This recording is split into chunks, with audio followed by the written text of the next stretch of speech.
As a very young person, Walt Whitman and Emily Dickinson, whom I happened on in school, and also James Weldon Johnson was an influence, E. Cummings, W.H. Auden, thinking what I read when I was in my teens.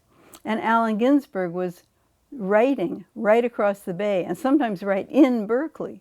So, and I got his book when it came out, when Howl came out. I was 14 or 15. And I got that, and I got the idea that this was going to be the new poetry.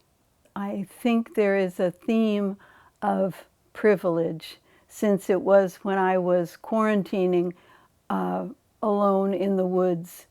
I noticed how many comforts were around me and how safe I felt compared to so many other people whom I was thinking about. It's funny for me to try to think about themes because I don't think about themes when I'm writing, or almost even when I'm putting a book together.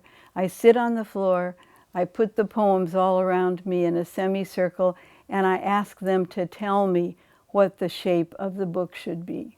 I think the most fun to write was the hustle that was written about the bear that came to my door.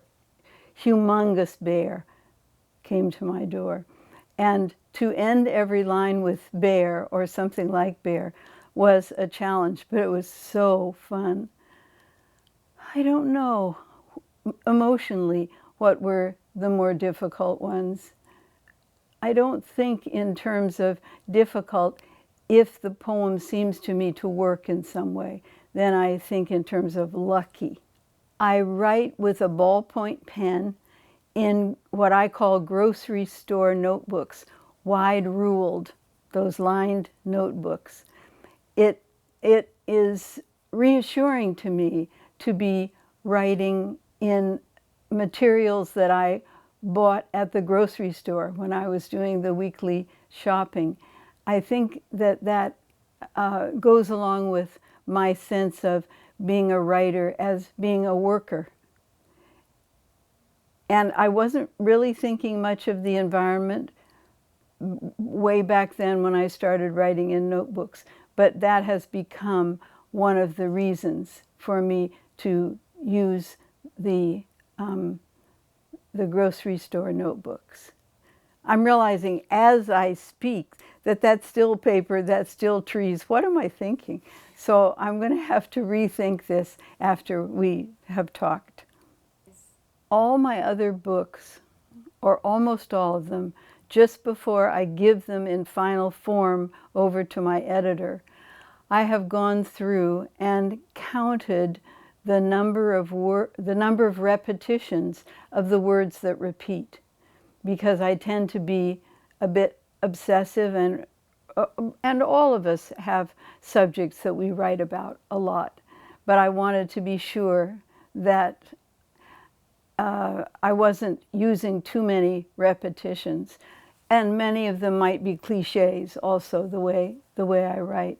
With all the other books, there was a clear winner, and then there were other runners-up. I thought of it as a cliche round robin after the tennis competitions. And this book, I never did that. I just figured, go as you will, go as you are, fly as you can. So it was maybe a little more a social document as well as a work of art in my mind, as much a social document as a work of art. It's an honor and a privilege to be here with my fellow poets.